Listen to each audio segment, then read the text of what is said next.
Dadako na po tayo sa ating pangalahatang panalangin. Tayo po yumuko at tayo'y mananalangin at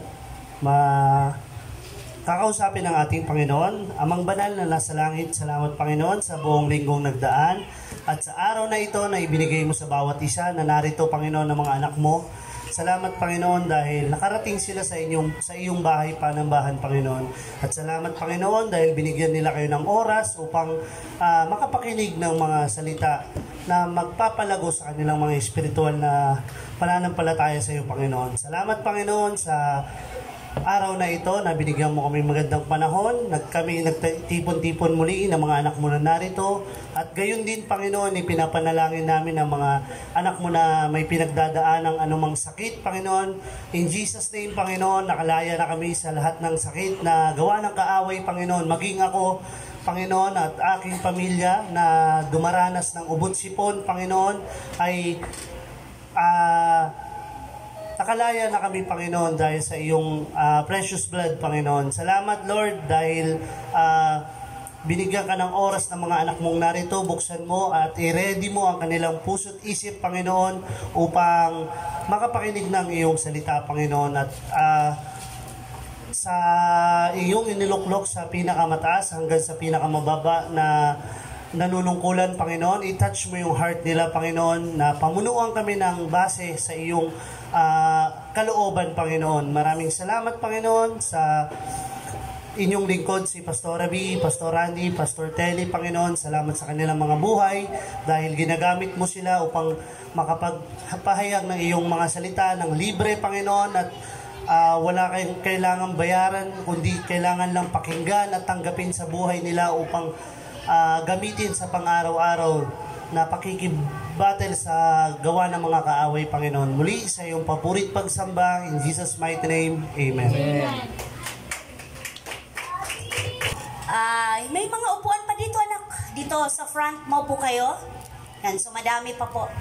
So muli po, welcome sa gawain ng Panginoon. Isang kagalakan po na makita kayong lahat na handang makinig ng salita ng Diyos. Amen ba? Amen! Handang makinig ng mensahe ng Panginoon. Amen! Praise the Lord. So mga bata, huwag kayong aalis sa inyong kinauupuan. Hindi kayo exempted. Nandyan kayong lahat. So tahimik lang, walang maingay. Okay ba yon? Para yung inyong teacher medyo makarest muna ngayon. Pwede ba? Yan. So special ang araw na ito. Meron ka bang ituturo, anak? Meron ba? Meron. Ready ba? Mayroon ba silang place na pwede? Sige, go. Sige po. Kasi nag-ready ang ating teacher.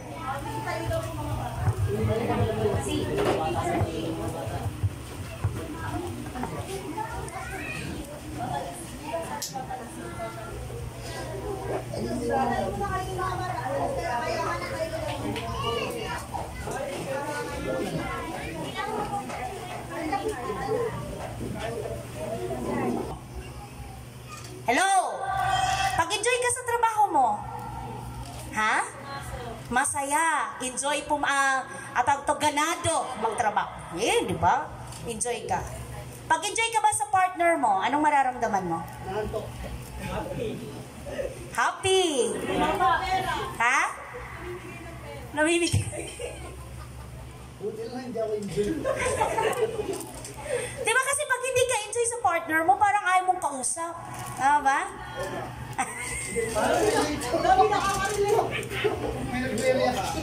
Pag enjoy mo, ayaw mong katabi. Ha? Ano po? Pag hindi ka enjoy, ayaw mong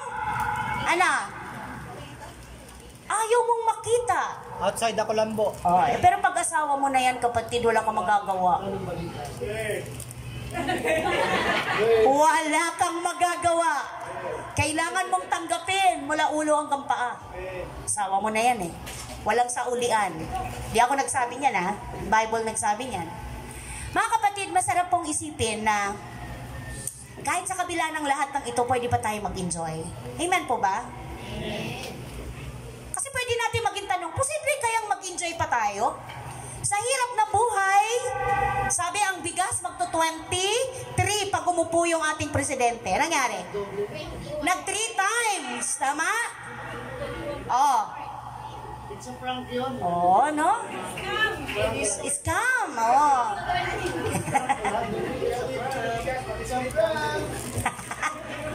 Mag-i-enjoy ka pa ba? Dahil marami kang naririnig na mga balita tungkol sa digmaan, di ba? Mai-enjoy mo pa ba ang buhay kung lahat na lang puro sakit ang idinudulot sa'yo? Mai-enjoy mo pa ba pagising sa umaga? Puro sama na lang ng loob. Hello? Kapatid, sa mundong to, hindi yan maiiwasan. Sa ayaw at sa gusto natin. Dahil wala pong ibinibigay ang mundong ito, kundi bigat, pagod, problema. Totoo ba? Kung napapansin nyo, masolve yung isang problema, may problema na naman. Gumaling ka sa sakit, hindi mo maiwasan. Wala pang isang taon, may mararamdaman ka naman. Tama ba? Oh, yung mga 50 dyan, early 50, early 60, meron ba? O maraming nararamdaman, di mo maiwasan. Tama po ba mga kapatid? Paano mo masasabing enjoy life? Kung puno-puno ka naman ng kabigatan. Paano mo masasabing enjoy mo yung life mo? Kung wala namang lagayan, wala namang laman ang bigasan mo. Hello? Paano mo masasabing enjoy life? Kung tuwing humihingi ka sa iyong kabiyak ng pampalengke or pang-budget, ay sasabihin sa iyo, magtipid ka. Wala namang titipirin. Tama po ba mga kapatid? Hello?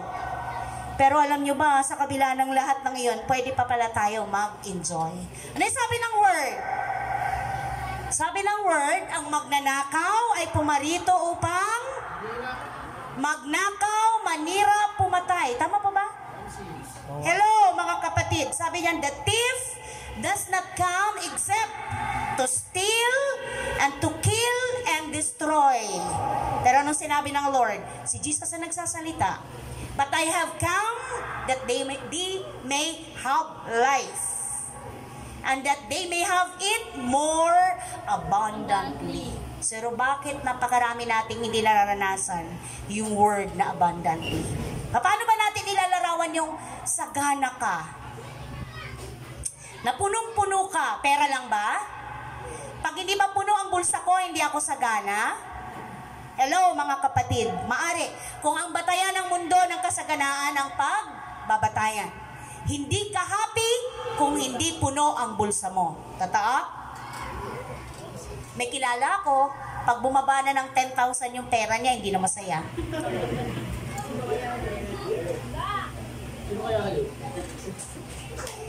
Sabi sa Bible, ang kaaway, walang ibang ginagawa o layunin ng pagparito, kundi manira. Anong sinisira niya sa atin mga kapatid? Napapansin niyo ba?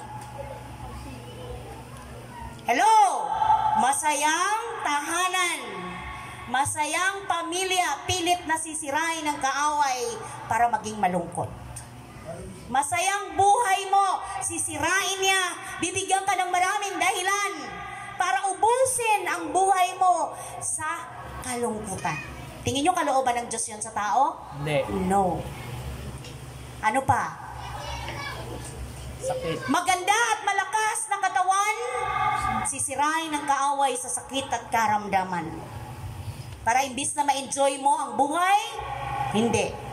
Kasi naubos lahat ng iyong oras, panahon sa pag-iinda at pagdadamdam ng iyong karamdaman. Hindi po yun kalooban ng Diyos sa tao. Malinaw na ang kalooban ng Panginoon sa buhay natin ay buhay na ganap at kasiyasiya. Kapatid, regalo ng Diyos ang buhay natin. At isa sa regalo ng Panginoon sa iyo ay bawat araw magkaroon ka ng sapat na dahilan para maging masaya. Hindi po maikakaila na may dahilan din para hindi ka maging masaya. Pero ang dapat na maging pananaw mo at perspektibo mo sa buhay, pag ikaw ay nasa katotohanan na ipanalangin sa Diyos, na mas makita mo at mas maramdaman mo yung mga bagay na ikakapagpasalamat kaysa sa irereklamo mo. Tama po ba? Kasi kung titingnan mo talaga yung irereklamo, ang dami. Pwede mong ireklamo yung asawa mo, pwede mong ireklamo yung anak mo, pwede mong ireklamo yung kapitbahay mo, yung trabaho mo, yung pinagkukunan ninyo, ano pa ba? Pwede mong ireklamo yung nararamdaman mo, pero kung titingnan mo yung promise ng Panginoon, marami pa din bagay na ipagpapasalamat mo sa Diyos. Tama po ba mga kapatid? Hello! So pwede nating sabihin, how to enjoy life? How to enjoy our daily life? Yun po yung gusto ng Lord na matutunan natin ngayon. Number 1, ano pong sabi dyan? Hello! Nandyan po ba? Do not measure today with yesterday. Huwag po nating sukatin yung araw natin ngayon sa nangyari kahapon o sa nakaraan. Kasi ang mangyayari, ihahambing mo eh. Buti pa nun. Buti pa nung hindi pa ako nakaalam sa katotohanan. Malaya ako nakakagawa ng mga bagay.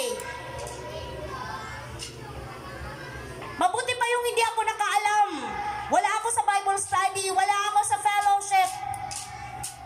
Hindi ko alam na bawal pala yan. Kaya nga iba pagka in-invite mo na mag-church, sasabihin nila, ay ayoko sa inyo mga born again, maraming bawal. Hello? Tama ba? Ayoko sa inyo, maraming bawal. Mga kapatid, kung alam mo namang hindi makakabuti sa'yo, ikaw na mismo. Tama po ba? Ikaw na mismo, alam mong hindi natutuwa ang Diyos sa gagawin mo. Alam mong hindi matutuwa ang Panginoon dahil abusuhin mo katawan mo. So isuko mo na, ilapit mo na sa Lord. Hindi ka ba natutuwa na dati hindi mo to alam, ngayon na nagbasa ka ng Bible, alam mo na ito palang ginagawa mo dati ay meron pala ito nag-iintay na parusa. May nag-iintay pala itong kapalit na hindi maganda. So maaga pa lang nawawarningan ka na, maaga pa lang natulungan ka na. Di ka ba magpasalamat? Hello? Kaysa umiwas? Di ba kadalasan gano'n ang likas natin bilang tao? Para hindi natin malaman ang katotohanan, iiwas. Dahil ang salita ng Diyos ay salamin. Salamin, salamin, sabihin sa akin. Ba, pag nagbasa ka ng Bible, nananalamin ka, nakikita mo ang pagkatao mo, nakikita mo kung sino ka, nakikita mo kung anong mali mo. Kaya ano ang iyong iiwasan? Di ba dapat magpasalamat ka sa Panginoon? Yun po ang gusto ng ating flesh o ng ating katawang lupa. Magkakampi po yan at ang ating soul. Ang ating spirit, yan ang naghahanap ng mga bagay ng mga Diyos. Yan ang tumutulong sa atin para ipaalala, para i-convince ka ang whole na pagkatao mo na magbigay ng panahon sa Panginoon. Magbigay ng panahon sa mga bagay na may kinalaman sa spiritual na kalakasan at katatagan mo. Kapatid, tingnan mo natin yung sinasabi ng word. May supporting verse po dyan sa atin pong pinag-uusapan. Ano pong sabi dyan? Kagaya noong panahon nila Moises. Oo. Wala silang ginawa kundi magreklamo. Diba? Inilabas na sila, pinangunahan sila ni Moises sa mga Israelite. Pero pagdating doon, wala silang ginawa kundi mag-complain. Bakit mo kami dinala dito? Wala bang libingan sa Ehipto para dito kami mamatay? Bakit dito nagugutom kami? Diba? So sa buhay natin, lagi tayong may reklamo. Hindi tayo nakukontento sa anumang meron tayo. Kung igagala lang natin ang ating mata, napakadami pa palang pwede nating ipagpasalamat. Lord, salamat kahit wala man kami nito, pero mayroon naman ako masayang pamilya. Meron naman kaming malulusog at malalakas na pangangatawan. Meron kaming kakayahan para kumita ng pera sa marangal at patas na pamamaraan. Bigyan mo kami, Lord, ng karunungan kung paano kami mag-earn ng money para sa mga pangangailangan namin. Amen po ba? Hindi mo pasalamatan yung kakarampot na napapasayo, kundi nagko-complain pangangailangan ng pamilya ko 1.5. Pero hindi ka ba magpasalamat na may 500 ka? Hindi ka ba magpasalamat na may 300 ka, pero ang kailangan ng pamilya mo 1,000? Pero thank you Lord, kasi meron pa din. So sa aklat ng bilang, tama po ba? May nakikita dyan tayong verse. Andyan ba kapatid? Pasadahan lang natin para mas malinawan. Ito yung pinagdaanan ng mga Israelita nung inilapa sila sa Ehipto. Bilang, aklat ng bilang, chapter 11, tama ba anak? Verse 1 to 5. Dahil sa hirap na dinaranas, nagreklamo ang mga Israelita. Dahil dito nagalit si Yahweh at pinaulanan ng apoy ang isang bahagi ng kanilang kampo. So ano kaya yung sa kapanahunan natin, ano? Kung magreklamo tayo ng magreklamo, paulanan tayo, ano? Anong next verse? Kaya nagmakaawa kay Moises sa mga Israelita at agad naman siyang dumulog kay Yahweh. Dininig naman siya at namatay ang apoy. At ang lugar na ito'y tinawag nilang Tavera sapagkat nagliyab doon ang apoy mula kay Yahweh. Ang mga dayuhang sumama sa paglalakbay ng mga Israelita ay nanabik sa dati nilang pagkain at nagaya sa kanila ang mga Israelita. Kaya nagreklamo na naman sila. Ang sabi nila, kailan pa ba tayo makakakain ng karne?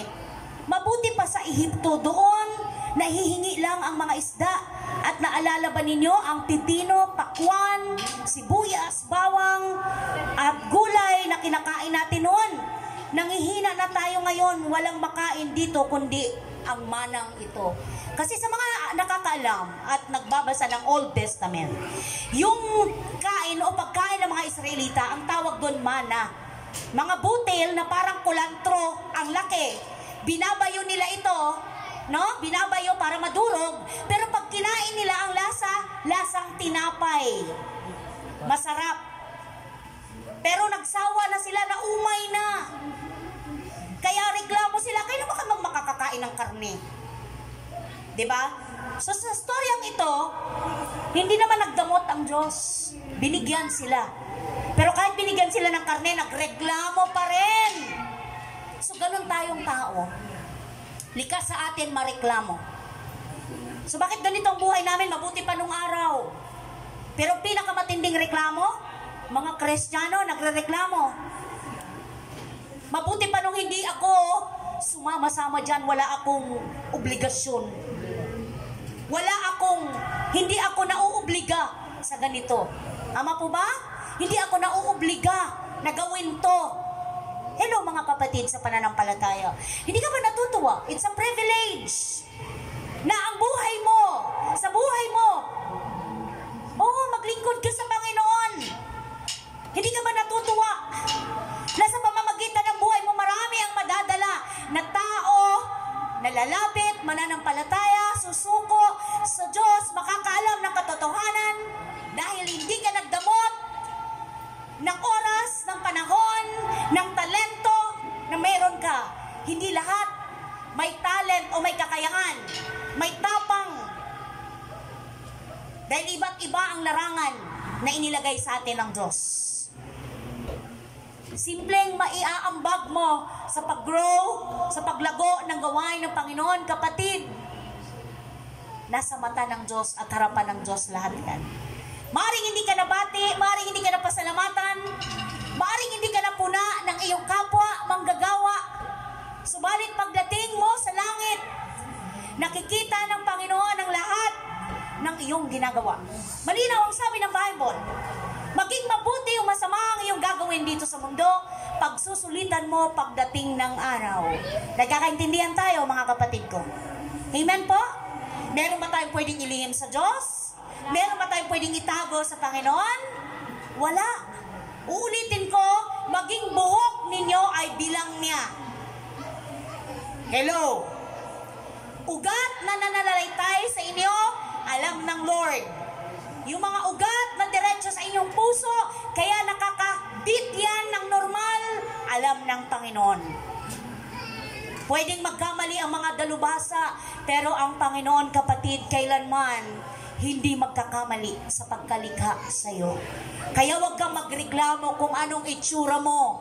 Hello? Tingnan nyo nga inyong katabi. Bakit mas pogi siya? Hello? Huwag tayo magreklamo. Kasi lahat tayo espesyal sa harapan ng Diyos. Amen po? Lahat tayo nilikha ayon sa kaniyang wangis. Kaya nga ba, sabi ni Apostol Pablo, sa Pilipos, meron ba? Philippians, ano yan kapatid? 3 verse 12 Philippians chapter 3 verse 12 12 to 6. Ang sabi niya, hindi sa nakamtan ko na ang mga bagay na ito. Hindi rin sa ako'y ganap na, ngunit sinisikap kong makamtan ang gantimpala sapagkat ito ang dahilan kung bakit ako tinawag ni Kristo Jesus. 13, mga kapatid, hindi ko ipinapalagay na nakamit ko na ito. Ngunit isang bagay ang ginagawa ko habang nililimot ko ang nakaraan at sinisikap na marating ang layuning nais kong makamtan. Kalimutan po natin ang nakaraan. Harapin ang ngayon. Kung gusto mong umusad sa buhay, na payapa ang isip, panatag ang loob, kung gusto mo ma-enjoy ang buhay na bigay sa iyo ng Lord, kalimutan ang nakaraan. Sabi mo nga sa iyong katabi, kalimutan mo ang nakaraan. Kalimutan mo na karaan. Harapin mo ang kasalukuyan. Amen po ba? Hello! Nagkataon lang ba na narinig mo to? Nagkataon lang ba na itinuro sa atin ng Lord to? Kalimutan ang nakaraan, harapin ang kasalukuyan. Ang sabi sa 14, nagpupunyagi ako patungo sa hangganan upang makamtan ang gantimpala Ng pagkatawag sa akin ng Diyos sa pamamagitan ni Kristo Jesus, ang buhay na nasa langit. Ganyan ang dapat maging kaisipan nating mga matatag na sa pananampalataya. Kung hindi ganito ang inyong pag-iisip, ipapaunawa iyan sa inyo ng Diyos. Ang mahalaga ay panghawakan natin ang ating nakamtan na. So, sapat na ba itong challenge? Sapat na ba itong reminders? Hello? Panghawakan mo kung ano ang iyong nakamtan na. Kapatid, ano bang meron ka? Anong meron ka ngayon? Assurance, katiyakan, anytime. Dumating ang Panginoon, anytime kunin ng Lord ang buhay ko, hindi ako mangangapa sa dilim. Bakit? Tinanggap ko si Kristo bilang Diyos na tagapagligtas. Namatay siya para sa lahat kong kasalanan. Nabayaran na ng Panginoon sa krus ang lahat kong kasalanan. Ang meron ako ay relasyon kay Kristo, hindi relihiyon. Malinaw? Hindi relihiyon ang magpapalapit sa atin sa piling ng Ama, kundi relasyon sa Diyos. Malinaw po So yun po ang itinuturo natin kasi yun ang sinasabi ng Bible. Magpatuloy, kalimutan ang nakaraan, harapin ang kasalukuyan. Lord, tulungan mo akong kalimutan na nakaraan. Harapin kung ano yung meron ngayon dahil naniniwala ako, kalooban mo na ma-enjoy ang buhay na bigay mo sa akin ngayon. Amen po ba? Hello mga kapatid sa pananampalataya. Lahat tayo, ayaw natin ang buhay na magulo.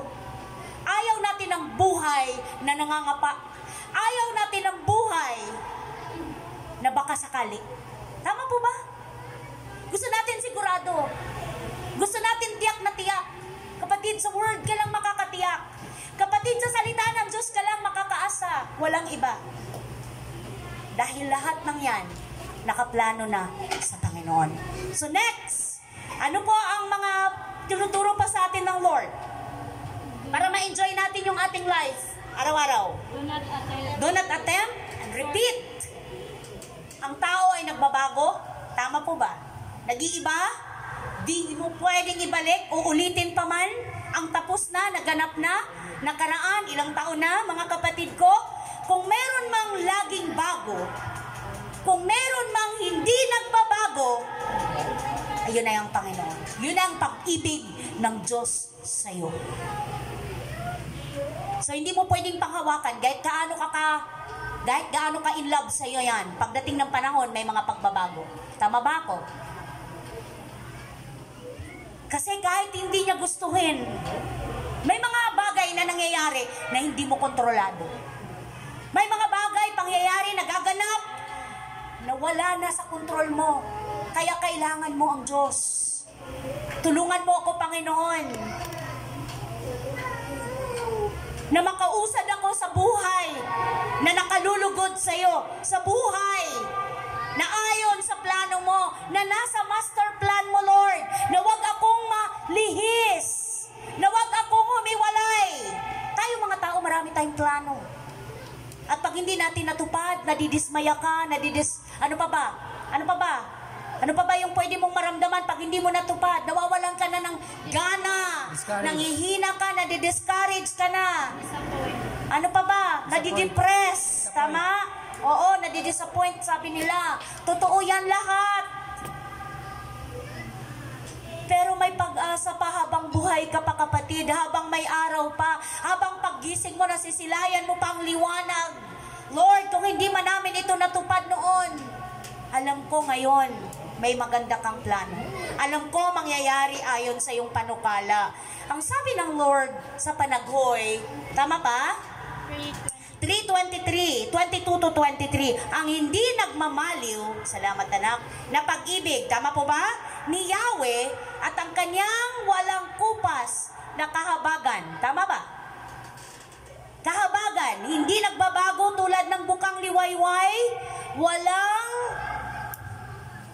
Ito ay laging sariwa. Ito ay laging sariwa at... Bawat umaga, katapatan mo'y nagpapakadakila. Tingnan ko nga dito sa verse ko. Kasi dito sa aking...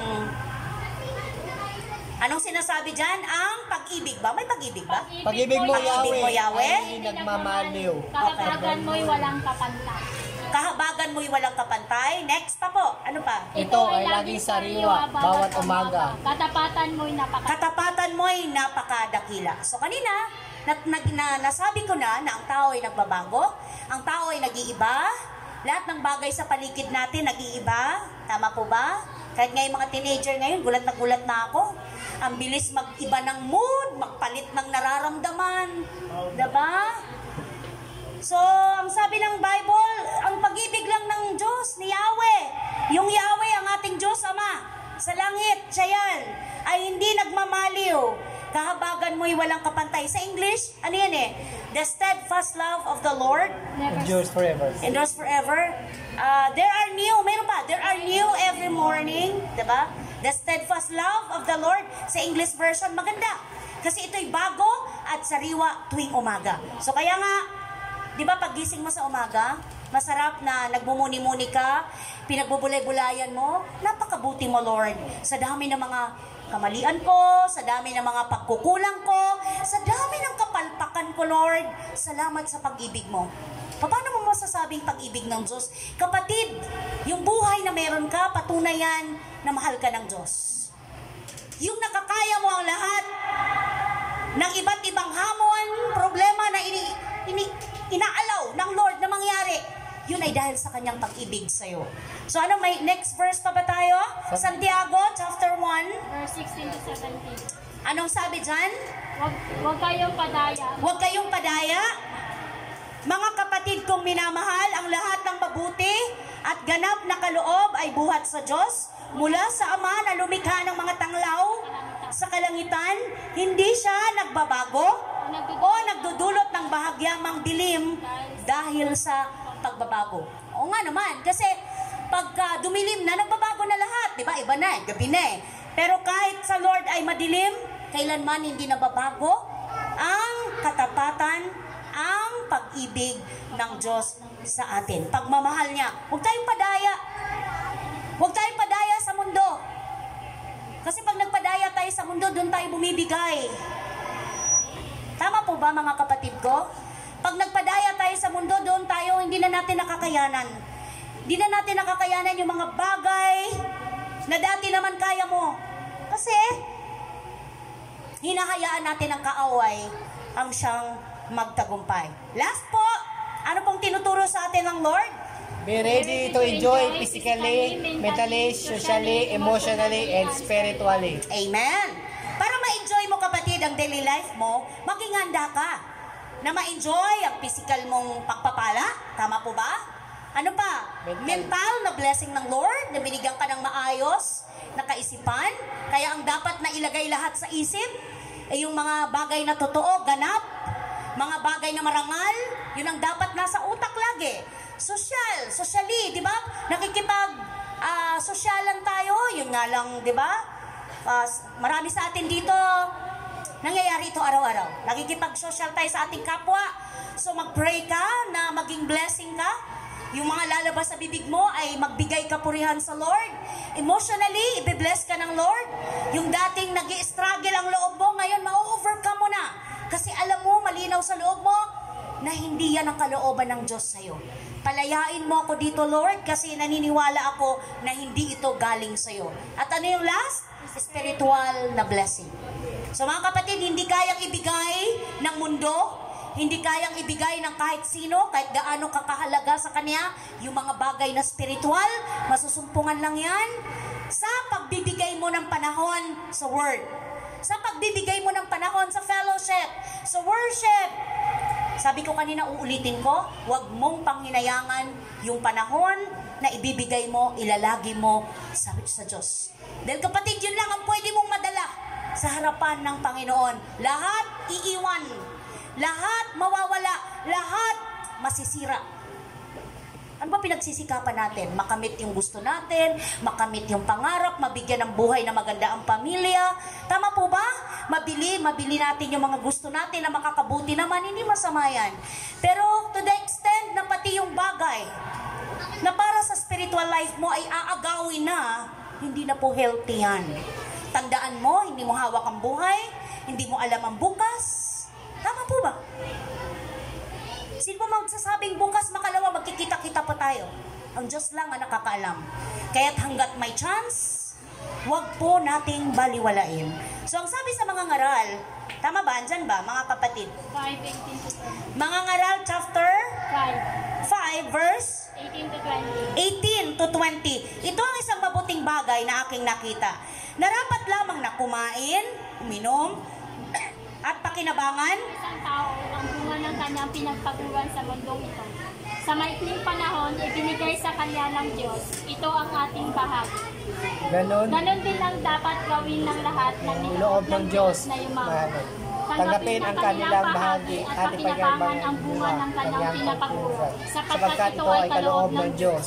Sa gayon, hindi siya malulungkot kahit na maikli ang buhay niya sa edad, sapagkat puno naman ito ng kasiyahan. Amen.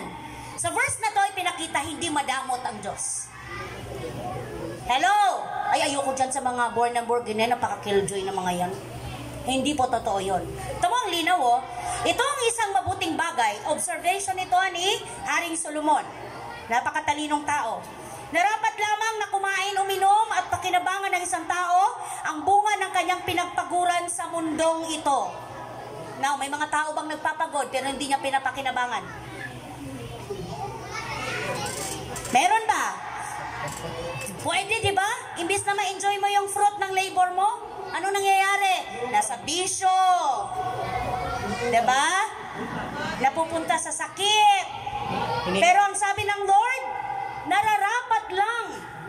Kaya huwag ka mag-guilty kung minsan naman ay bigyan mo ng tinitreat mo yung sarili mo. Tama? Binibigyan mo ng reward yung sarili mo. Minsan naman ay pakainin mo sa masasarap yung pamilya mo. Huwag kang mag-guilty dahil mismong Bible nagtuturo. Ang sabi dito, ganon din ang dapat gawin ng lahat ng niloob ng Diyos na yumaman. Tanggapin ang kanilang bahagi at pakinabangan ang bunga ng kanyang pinagpaguran sapagkat ito ay kaloob ng Diyos. Bakit kaya? Sa gayon, hindi siya malulungkot kahit na maikli ang buhay niya sa daigdig sapagkat puno naman ito ng kasiyahan. Now, may kilala ba kayo na ang dami-dami kong kumita, punong-puno na yung bulsa, harapan, likod, pero ayaw gumastos? Sayang. Kapatid, bakit di mo gagastusin yan? Hawak mo ba ang bukas? Manghinayang ka, sana pala. Diba? May nakausap ako. Siya daw noon gustong-gustong kumain ng leche plan, gusto kumain ng mga sweet, pero wala siyang pera. Noong nagkaroon na siya ng pera, hindi na pwede kasi bawal na, kasi 80 years old na siya. So, hindi masamang i-treat ang sarili mo, pasayahin mo minsan, pero moderate lang. Tama po ba? Kasi lahat naman pag sumobra ay masama na. Hello mga kapatid. So, okay lang. Ganun ba ang Diyos? Ganun ba siya kalupit? Na ayaw niyang mai-enjoy niyo ang inyong pinaghirapan? Kailan mo pa kinabangan niya? Madadala mo ba yan pagka kinuha ka na? Kakatago mo, nawala tuloy. Kakatago mo, iba tuloy na kinabang. Ano po? Nagwala ka ngayon. So, yung sana pala ginastos ko na. O, di ba? Sana pala. I-enjoy ko na. Kapatid, as long as hindi ka lumagpas sa sinasabi ng word, enjoy mo. Enjoy mo kasama ang iyong mahal sa buhay. Sama ang pamilya mo. Yan, mga magulang. Huwag masyadong pagmalupitan ang ating mga anak. Saka na yan, next year na. Pwede naman ngayon. Saka na yan. Sunod na buwan na. Eh, paano kung walang susunod na buwan? Sabi mo yan, ha? Kaya minsan pag nakikita mo yung mga bata, diba? Mapansinin niya yung mga bata. Pag pinagbabawalan mo, tapos pagdating ng time na hindi nila, sana pala pinatikmin mo na sa'yo yun. Sige na, diba lahat ipipilit? Sino mga guilty? Pero pagka ano, ayaw. Wala namang masama, patikimin ng konti. At least hindi sila nadismaya, di ba? Hindi sila masyadong, alam nila lahat ay ito pala, dapat ito lang ako, hindi ako lumagpas. Bata pa lang turuan na. Kaya mga kapatid, sa pananampalataya, ano pa yung sinabi dyan? Mga Ngaral 11, meron ba? 9:7. Mga Ngaral, chapter 11, verse 8. 7 ba, meron? Meron din 9:7. 9-7? Walang 8? Meron din 11 verse 8 to 9. Anong umpisa? Anong una? Masarap ang nasa liwanag at kanya din pangmasdan ng araw. Anong next na verse? Kung ang tao'y nabubuhay ng matagal, dapat niyang ikagalak iyon. Ngunit alalahanin niyang ang darating na panahon ng kadiliman ay mas mahaba. Lahat ng mangyayari ay walang kabuluhan. Ano yung next? Meron pa? Magalak ka, binata, sa panahon ng iyong kabataan. Gawin mo ang gusto mo at lahat ng kaakit-akit sa paningin mo. Ngunit, tandaan mo, sabi dito, ang lahat ng ito ay iyong ipagsusulit sa Diyos. Bakit pa nakakalat? Kaya isa-isa lang. Makontento, magpasalamat, pasalamatan, huwag itingin sa ibang mata, sa isa lang, ipanalangin sa Lord. Lord, yung mga nakikita ko doon, makita ko nawa sa partner ko. Tama ba? Kasi kadalasan ganun ang kalaban. Uy, wala siya nito, kaya dito ka. Aakitin ka. Kapag compare mo, ganun ang kalaban ha, mapaglin lang. Kaya ang mga mata bantayan, kasi pwedeng entry point ng kaaway na madaya ka, kapatid. Kaya tandaan mo lahat ng gagawin mo, pagsusulitin mo pagdating ng araw. Hindi po coincidence, hindi po nagkataon lang kung bakit tayo nakarinig, nakaalam, kundi mahal ka ng Diyos, kaya gusto ng Panginoon, ikaw ay ituwid. May verse pa ba mga anak ko? 9:7. 9:7. Ito yung binigay na verse, sorry. Hindi lang to sa'yo, sa ating lahat. Sige, magpakasaya ka sa pagkain at pag-inom sapagkat yun ay itinakda ng Diyos para sa'yo. Ano pa yung verse? Wala na ba? Hamon, mga Ngaral 12. 13. Anong sabi? Sa kabila ng lahat na ito, isa lamang ang aking masasabi. Matakot ka sa Diyos At sundin mo ang kanyang mga utos sapagkat ito ang buong katungkulan ng tao. Alam mo, lahat na yon, package na. Once na ang tao may takot sa Diyos, wala siyang magagawang hindi nakalulugod sa Panginoon. Wala siyang magagawang bagay na pwedeng ikasama sa sarili niya, sa pamilya niya, kasi alam niyang may takot siya sa Diyos. Amen po ba mga kapatid sa pananampalataya? Tayo po ba'y naturuan ngayon? Kaya pala natin mag-enjoy, no? Sa buhay natin? So ano sabi doon? Kalimutan mo na yung nakaraan. Harapin mo na ang kasalukuyan. Ano pa yung susunod? Huwag ka na paulit-ulit. Kung ano yung tapos na, tapos na. Tapos na yun eh. Huwag mo nang ulit-ulitin kaya hindi ka nagiging masaya. Namumuhay ka sa nakaraan. Harapin mo ang kasalukuyan. Ipagpasalamat sa Panginoon. Makontento. Hello! At ano yung next? I-ready mo, ihanda mo ang sarili mo. Kasi i-bless ka ng Lord. Mentally, emotionally, physically, and spiritually. So mga kapatid sa pananampalataya, ang pinaka matinding hamon dyan, matakot ka sa Diyos sapagkat ito ang tunay na tungkulin ng tao. Let us pray. Amang banal na makapangyarihan sa lahat, marami pong salamat sa inyong mga salita. Salita mo na nagbibigay buhay, nagbibigay pag-asa. Salita mo, O Diyos, na nagtuturo sa amin kung paano kami mag-enjoy, paano kami maging masaya sa araw-araw naming buhay. Sa panuntunan na maka-Diyos, sa Bibliang katuruan, tulungan mo kami, Panginoon, na palagian ka naming bigyang halaga, bigyan namin ng panahon, yung mga bagay na may kinalaman sa spiritual naming buhay, nang sa gayon manaig ang banal na pagkatakot sa aming mga puso. Nang sa gayon hindi kami makagawa ng mga desisyon, ng mga bagay na hindi nakakalugod sa inyong harapan. Salamat po. Kayo po ang kumumpleto ng message na ito sa puso ng mga anak mo, sa puso ng lahat na nakakarinig ng mensaheng ito. Akin pong ipinagkakatiwala sa inyo ang bawat isa sa makapangyarihang pangalan ni Jesus. Ang lahat po'y magsabi ng Amen, Amen at Amen. So, diretso na po muna tayo sa giving bago tayo sa paghahandog. Sino po ang sa giving? Sister Sally? Sino na? Okay, go.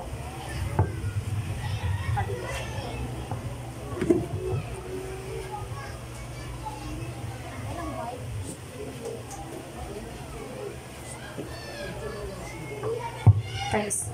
Ayan, dadako naman po tayo sa pagbibigay. Meron lang po akong i-share na 2 bagay tungkol sa pagbibigay. Yung isang kamay natin is yun ay para tayo ay makapagbigay sa anumang bagay, lalo na po sa ating Panginoon. Yung isang kamay naman po natin ay para tayo ay tumanggap ng mga pagpapalang binibigay ng ating Panginoon. May question dun sa dalawa, alin ang mas mapalad sa 2 kamay? Yung magbigay o yung tumatanggap? Dun sa verse ng Acts 20 verse 35, alam naman po natin na higit na mapalad ang magbibigay kaysa tumatanggap. At saka may 3 pong points kung bakit po tayo magbibigay sa ating Panginoon. Una, ito ay pagsunod natin sa ating Panginoon. Pangalawa naman po, ito ay para matugunan natin ang pangangailangan sa kanyang templo, which is dito sa church natin. Then, pangatlo naman po, sinusubukan nito ang ating pagtitiwala sa ating Panginoon. Kaya mga kapatid, yung pagbibigay ay isa din po yun sa evidence po kung paano natin natanggap, kung paano tayo pinagpala ng ating Panginoon sa bawat araw sa ating buhay. Kaya mga kapatid, tayo po ay magbigay.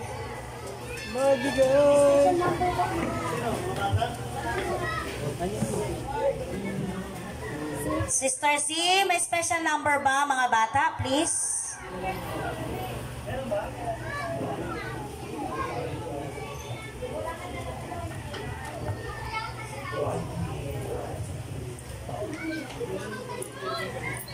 Nak, i-sundo yung box. Tulungan mo mo. Boy, tulungan mo ito.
ingatan at ginagabayan. Salamat sa iyong pagmamahal na walang katapusan, O Panginoon ko. Salamat sa iyong pagmamahal na walang limitasyon, O Lord.